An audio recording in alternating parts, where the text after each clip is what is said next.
My doorman stopped me at the elevator and said, "Don't go to your apartment. Take the stairs to the roof." Roberto grabbed my wrist before I could press the button, his fingers ice cold despite the building's warmth. Blood stained his usually pristine uniform shirt, and his left eye was swelling shut. This wasn't the cheerful man who'd greeted me every morning for 3 years, with stories about his granddaughter and complaints about the Yankees. "Listen carefully," he whispered, glancing toward the security cameras. "3 men with guns are in your apartment right now. They think you're dead, but when they don't find your body, they'll come looking." His accent thickened with fear. "We have maybe 10 minutes before they realize you escaped." My laptop bag slipped from my shoulder, hitting the marble floor with a crack that echoed through the empty lobby. "What are you talking about? Who would want me dead?" But even as I asked, fragments of the past week flashed through my mind. The black sedan that had followed me home twice, the strange clicks on my phone calls, the feeling of being watched. Roberto pressed a blood-stained keycard into my palm. "Roof access. Go now. Hide behind the water tank on the east side. Don't use your phone, don't call anyone. I'll come get you when it's safe." He pushed me toward the service stairs, his hand shaking against my back. The emergency stairwell was a concrete tomb, each footstep echoing off bare walls as I climbed past floors of neighbors who had no idea their building had become a crime scene. My heart hammered against my ribs, each beat seeming loud enough to give away my position to anyone listening. At the 10th floor, I heard voices below me, Russian accents discussing search patterns in clipped professional tones. They were already hunting through the building, checking every possible hiding spot with military efficiency. I pressed myself against the wall, hardly daring to breathe. 23 floors felt like climbing Everest. My legs burned and my lungs screamed for air, but terror drove me upward. The roof door opened to reveal Manhattan's glittering skyline, beautiful and indifferent to my panic. Wind whipped across the exposed surface, carrying the distant sounds of traffic and sirens. I crouched behind the water tank Roberto had mentioned, my expensive suit jacket catching on rusted metal. From this vantage point, I could see police cars gathering on the street below, their red and blue lights painting the surrounding buildings in violent colors. Roberto appeared 20 minutes later, moving with surprising stealth for a man his age. But he wasn't alone. A woman in her 40s followed him, wearing a FBI windbreaker and carrying enough weapons to outfit a small army. "This is Special Agent Diana Foster," Roberto said, settling beside me behind the tank. "She's been working this case for 8 months. His bloodied face looked older in the moonlight, carved with lines I'd never noticed before. Agent Foster studied me through night vision binoculars before speaking. "Mr. Alexander Kane, freelance photographer, apartment 12C. You've been under surveillance since January because of your connection to David Volkov in 15B. She lowered the binoculars. "What do you know about your neighbor?" The name hit me like ice water. "Volkov moved in 6 months ago. Quiet guy, always polite in the elevator. Said he worked in international finance." I paused, remembering details that suddenly seemed significant. "He asked a lot of questions about my photography work, especially my government clients." Roberto and Foster exchanged glances. "Your Instagram post from last Thursday changed everything," Foster said, pulling out a tablet. "This photo." She showed me the image I'd taken at Café Luna, artfully composed to showcase my lunch and the restaurant's ambiance. In the blurred background, barely visible unless you knew what to look for, David Volkov sat at a corner table with another man. Between them lay an open briefcase filled with what I'd assumed were documents. The photo's metadata showed the exact time and GPS coordinates of a classified intelligence handoff. "Volkov is a Russian GRU officer operating under diplomatic cover," Foster explained. "He's been selling stolen NSA documents to Moscow for 18 months. Your photograph accidentally documented his largest transaction to date."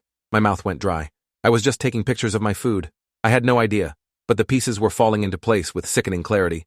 Volkov's questions about my work, his interest in my government photography contracts, the way he'd befriended me with calculated charm. "The man he's meeting is Colonel Alexei Petrov, military intelligence attaché at the Russian consulate," Roberto added.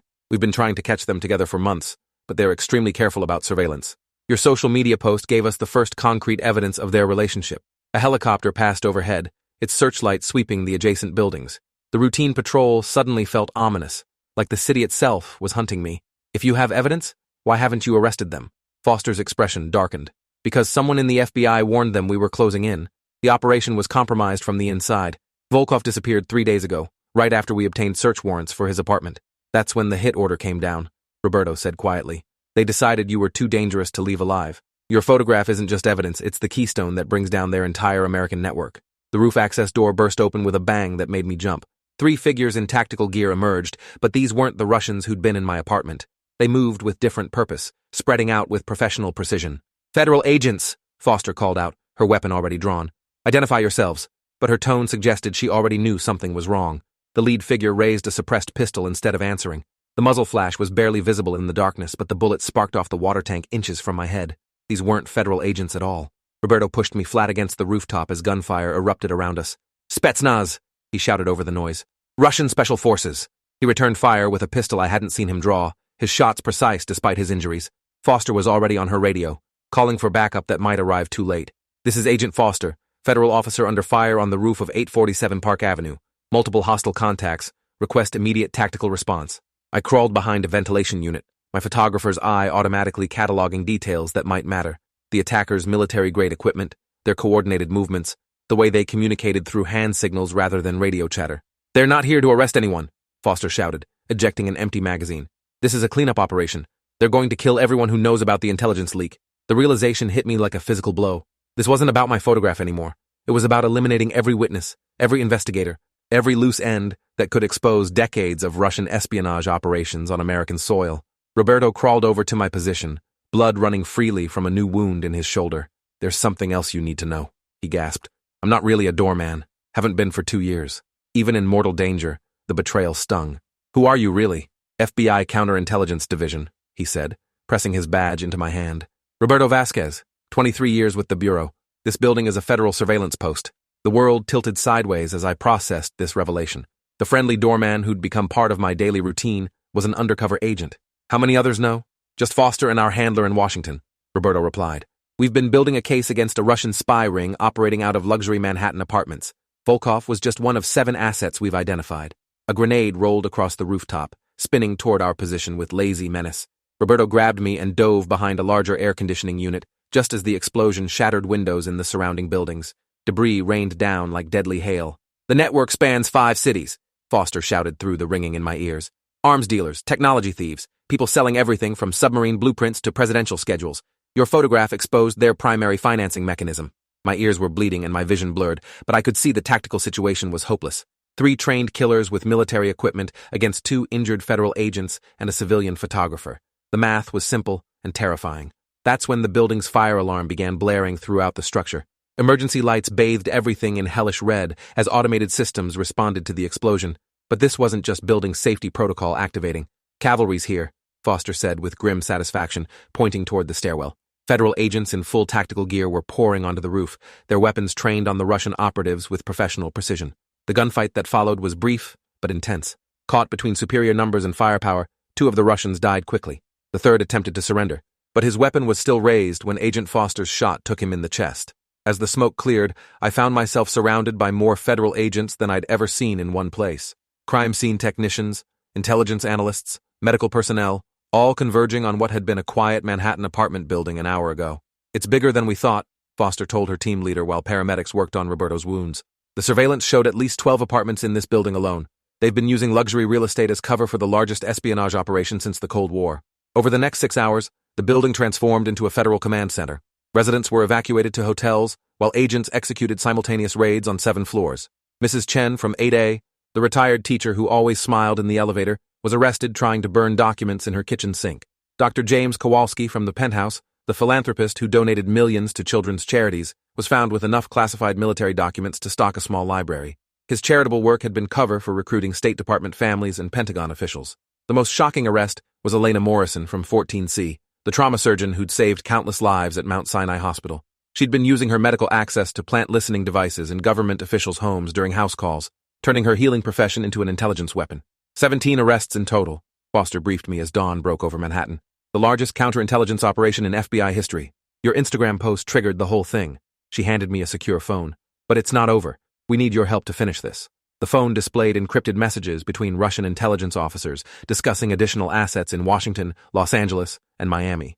My photograph had been just the first domino in a chain that stretched across the entire country. "They're planning something big," Roberto said from his hospital bed, where I'd been brought for debriefing. His shoulder was bandaged, but his eyes were alert. "Arms transfers, technology theft, maybe even a political assassination. We stopped the New York cell, but the others are still operational." Foster pulled up a map on her tablet showing red dots across major American cities. Each dot represents a confirmed Russian intelligence asset. Diplomats, business people, academics, all working together to steal American secrets and influence government policy. The scope was staggering. Hundreds of foreign agents operating with impunity, protected by diplomatic immunity, and embedded in American society. "What do you need from me?" "Your photography skills," Foster said. "We're going to send you to Los Angeles as part of an art exhibition. Your cover will be documenting Russian cultural contributions to American society, but you'll really be photographing known intelligence officers and their contacts. The assignment terrified and excited me simultaneously. What if they recognize me from the New York operation? Roberto smiled despite his injuries. They think you died in the building explosion we staged after the roof incident. Alexander Kane, freelance photographer, was killed when Russian agents bombed his apartment to destroy evidence. Foster handed me a new identity package. Passport, driver's license, credit cards, all in the name of Michael Torres. You'll be reborn as a fine arts photographer from Miami. Clean background, no connection to the New York investigation. The next 3 months were the most intense of my life. I learned surveillance photography from FBI instructors, studied Russian culture and language, practiced maintaining cover identities under pressure. My civilian life disappeared as I prepared to become a federal asset. The Los Angeles operation began at a gallery opening in Beverly Hills. Rich collectors sipped champagne while admiring Russian avant-garde paintings, unaware that half the guests were foreign intelligence officers using art as cover for espionage activities. Through my camera lens, I documented meetings, photographed document exchanges, captured facial recognition data on dozens of suspected Russian assets. Each image was encrypted and transmitted to federal analysis teams in real time. Target approaching your position. Foster's voice crackled through my earpiece during a gallery reception. Colonel Dmitry Petrov, same handler who worked with Volkov in New York. He's been asking about the American photographer documenting Russian culture. Petrov was younger than I'd expected, maybe 40, with the bearing of a career military officer disguised in an expensive civilian suit. He approached my camera display with the calculated interest of someone evaluating threats rather than appreciating art. Fascinating work, he said in lightly accented English. You capture something essential about Russian identity in America. His smile was warm, but his eyes were measuring me for a coffin. I forced myself to respond naturally, drawing on months of training. Thank you. I'm particularly interested in how Russian immigrants maintain cultural connections while adapting to American life. The conversation felt like verbal chess, each statement carrying hidden meanings. Petrov studied my photographs more closely, lingering on images that unknowingly featured Russian intelligence officers. Have you exhibited in New York? I know several galleries there that might be interested in your work. The question was a trap. If I claimed knowledge of New York galleries, he might test me with specific details. If I denied it, he might wonder why I'd avoided America's art capital. Not yet, I said carefully. This Los Angeles exhibition is my first major showing. I'm hoping it leads to opportunities in other cities. I'm sure it will, Petrov said, handing me his business card. I represent several private collectors who might be interested in commissioning similar work. Perhaps we could discuss this over dinner tomorrow? Foster's voice was urgent in my earpiece.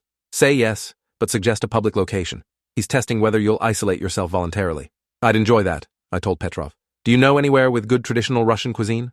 I'm always interested in authentic cultural experiences. His smile became more genuine.